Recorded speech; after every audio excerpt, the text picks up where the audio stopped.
this here, yeah. So, what I have the PlayStation Portal, yes, and I also have the Switch Lite that is up there, just chilling right now, just because I have this toy here. Overall, story to that, I got it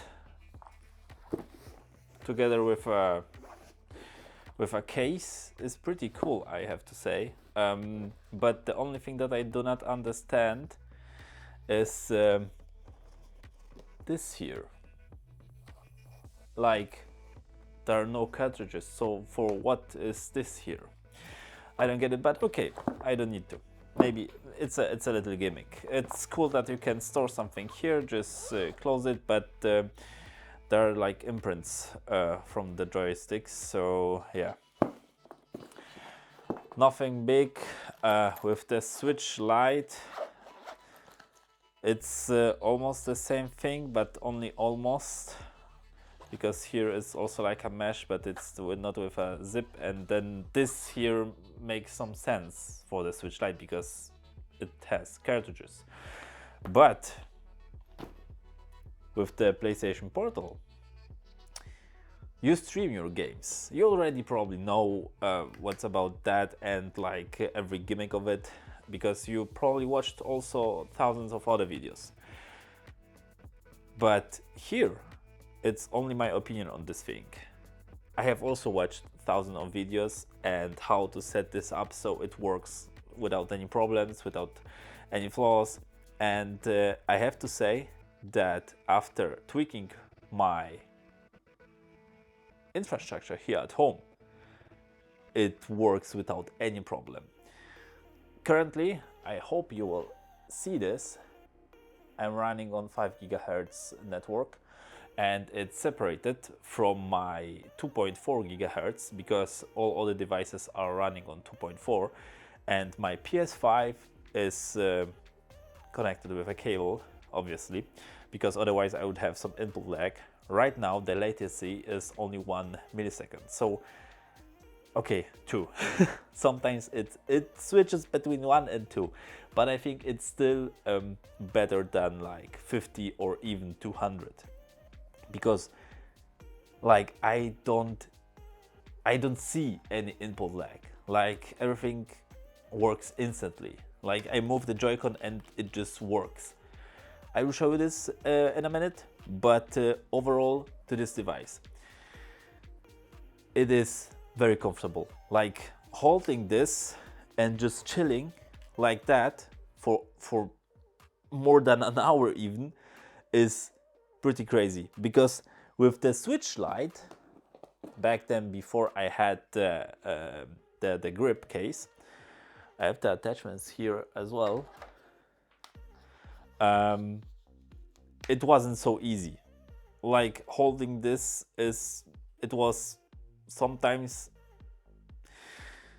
my hands, I had cramps, like for real. But the positive of the Switch Lite is that it is very light.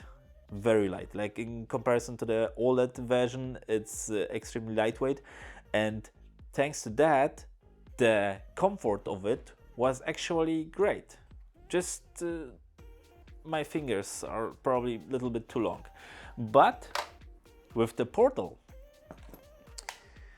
the first thing that I had, like in comparison, was the size of it. Like the screen alone, this is pretty crazy.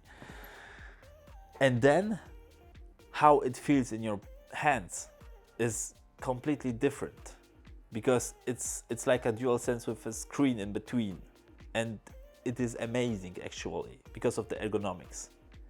I can even lay in bed or on my couch and then just play it without worrying. And this snaps off and this drives me crazy. Like to the form factor itself is really great idea. You don't have any hardware, so it's not overheating. And this is also like pretty crazy because you don't have any fans spinning, so you don't have any extra noise. The only noise that is coming from it is from the speaker and from the triggers, because they are adaptive. Yes, like the DualSense. And this is also crazy because you can experience like everything that you could experience on the PS5 playing on a TV. And this thing, I can't say enough. It's actually crazy. And how well it works. It adds up so much. But the main downside that I have with it is the bitrate. Yeah, like I have 1080p, the resolution, 1080p the whole time. Signal strength is from medium to strong. It varies, and it depends in which room I am currently. And the 5 gigahertz the whole time. The latency is 1 ms, but the bitrate is sometimes throwing me off. I'm playing, I don't know, Need for Speed Unbound, and it is fast-paced game, and there are like many objects, and sometimes it looks extremely sharp, but on the other times it looks so pixelated. It's actually crazy, because if Sony could improve one thing with the Portal, okay, maybe two things, would be OLED and bitrate. Like, allow people to choose the bitrate. This would be the best thing. Because imagine someone having, I don't know, internet faster than 1 gig. Imagine, right now I have 900, over 900, and I could actually, okay, my upload is right now 80, 90, something like that. And I could actually, because this thing is pulling down, the downstream speed is like 13, 15 max, and actually I could pull so much more, and the bitrate could be much higher than that. So this would be only thing. Imagine you have like the settings and you can choose between the bitrate according to internet speed, or like, I don't know, the PS Portal can run a test, and then the test will determine which bitrate would be the best for you. This would be like the best settings to have, to just tweak it to like the maximum compatibility with your internet at home. This would be the best. But the other thing is that playing right now the PS5 games has never felt better. Like, I can play everything on it. Right now I'm just remotely accessing my PS5 because you can't cloud stream Diablo 4 right now. But overall, there is also the PS Plus Premium subscription, which allows you to cloud stream the games without your PS5. Even better, you don't even need to own a PS5 to be able to play on the Portal, because the cloud streaming, it's actually crazy. There is no processing on this device, like besides just streaming, but there is no CPU to just run the games. You don't need any extra hardware to run the PS5 games besides the Portal. Like Steam Deck, for example, it has CPU, RAM, GPU, and so on and so on. Like, you need to actually tweak the game so it runs good on the Steam Deck. Most of the games are obviously already adjusted to the Steam Deck, but not many of that. And if you want to play in 60 FPS, it's also another story. Here on the Portal, you can choose when you're broadcasting, you can choose between HD, Full HD, and then 30 and 60 FPS.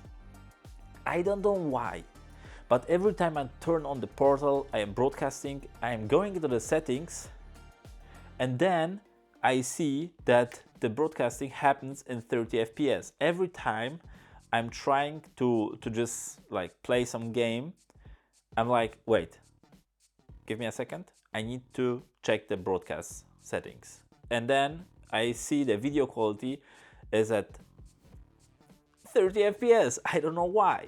Every time I switch it to 60, then just go into the game once again, and the game feels slightly better. There is also the thing with the bitrate, so I am not sure right now, because 60 FPS on my 4K OLED LG looks much better than on the Portal. So probably there's a bitrate thing, or like the upstream, downstream, I don't know right now. I might to run more tests on this to figure it out. But overall, those are only those like downsides of the PS Portal: the bitrate and the screen could be OLED. But we will see. Maybe you will get a PS Portal with OLED screen. But this thing changed everything how I play games. Like, I did put over 100 hours into Diablo 4 alone with the PS Portal since I have it, and I have it like for almost 2 months now. Yeah, almost 2 months now. And over 100 hours is actually, and like Expedition 33. Yes, I play Expedition 33 on this device, and I can even parry and dodge attacks. And this is actually mind-blowing, because I thought that the latency, I need to drink, will be actually so high that I won't be able to parry or do anything at all. And I was thinking the whole time, okay, then maybe I will just stick to Diablo, maybe I'll try other game to see. FPS games, okay, this is not a debate, there is a struggle to play that. Like, I tried Battlefield 6, but it doesn't feel good. On the TV, yes, native, you can play it, of course, there's no problems. But with the Portal, probably because of the sticks, because they do feel completely different than the ones from DualSense. But I did order the rings for that. And I tried it actually on the right stick, and I have to say it doesn't feel okay. The worst part is that when you try to move the stick to the right, it comes off. Like, it doesn't come off like completely, but you can feel the jump. Like, if you pull the stick with your fingers just slightly,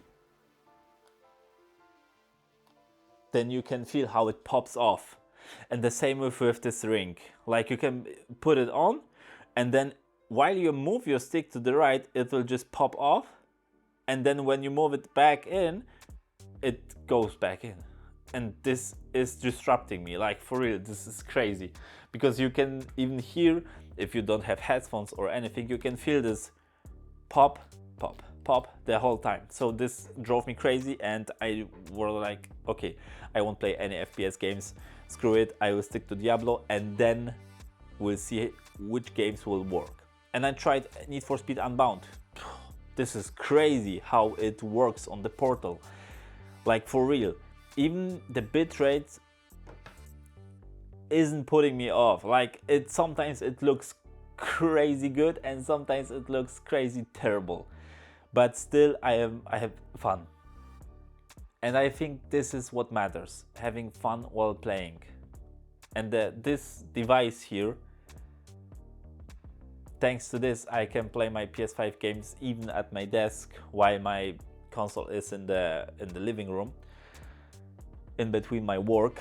If I am like, okay, I have 10 minutes, 15 minutes, then I just hop in, I play Diablo. Like, for example, I'm doing some dungeon for 15 minutes, and then I'm putting it off, and that's it.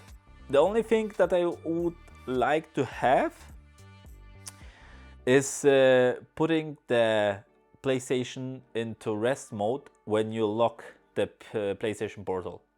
Because right now, when I lock the PlayStation Portal, the PS5 is running in the background. I have to press the PS button and then click on disconnect, and then put the connected PS5 in rest mode. Needs to be checked. And then you click on disconnect, and then the Portal is disconnecting from the PS5, and you have to lock it. Because otherwise it will take a couple of minutes and then drain the battery, and so on and so on. But yeah, This is like the only thing. Battery wise, I have to say it's actually crazy, because you can play 5-6 hours and the battery will be like, depends on the screen brightness, but the battery will be like 10%, 15%, then you can just charge it. But who plays 5 hours straight? Like, you don't do any breaks in between? Because for me, okay, the most time that I played was, I think, 2 or 3 hours at once, and then I just plugged it in, leave it to rest for a couple of hours, and then came back in and played once again. But yeah, if you turn off the LED sidebars here, and for example the mic LED, because if you play single player games, you don't need to know that the mic is mute. Like, you can just turn it off and then that's it. If you press it, you will know if it's on or off. But those are like small things that will drain the battery health that you don't need. And the adaptive triggers, vibration, I did put the vibration on the lowest possible setting, and also the triggers, because it's like, I would rather play longer than feel the vibration better or something like that, because the vibration in this here actually, it's pretty crazy, I have to say. Like, even on the lowest setting, it feels really good. So yeah, tweak with the settings, see how it works for you. But for me, this here changed how I play games, and I have to say that I can recommend that for everyone. If you have good internet at home, obviously. I bought it for 130 euro used on a German local marketplace, Kleinanzeigen. Yeah. So I think that's it for now. I will probably make more videos on this here, because this thing is really crazy, and playing on that makes me really happy. Coming back to the Switch feels a little bit different, but overall I don't have the preferred device. Like, I wouldn't tell you that buy this instead of this, because those are like two different systems. It's like telling you buy a PC instead of a PS5, but maybe you have something different in your mind. Like, maybe you don't want to install drives and like care for the updates and then see if the update didn't break anything, and so on and so on. Maybe you are just like casual person that would like to throw in the disc and then just play the game. Yeah, you need to wait for the update to download and everything, but still, it is a little bit different than a PC. So you can, if you want, you can have any system at home and then just play with all of them. But if you don't have the time, then you need to decide. And if you ask me, I will tell you, choose the one that you want, or that you need, or that you like. Yes, I like this here, but I also like this one. And with the grip is even better right now, and it's much lighter than the Portal. And if I will travel somewhere, if you ask me, then I will choose probably the Nintendo Switch Lite, because it is much smaller. It fits like even in my jacket, in the pocket. But this thing here, like, look at this thing. Yeah, so this thing, if I would travel, I don't know, across the country, or even like to another country, then probably I will pack it in a suitcase and then take it with me, probably. But if I will have some power outage here at home or something happens, then I won't be able to play remotely, and I will need to subscribe to the PS Plus Premium to play my games from the cloud service from PlayStation. So yeah, this is like the only downside of that. But I would have my Nintendo Switch Lite and then just play my games on the Nintendo Switch Lite, and that's it. So yeah, every device is for something, in my opinion. Yeah, that's it for now. Thank you very much for watching, and we'll see us in the next one.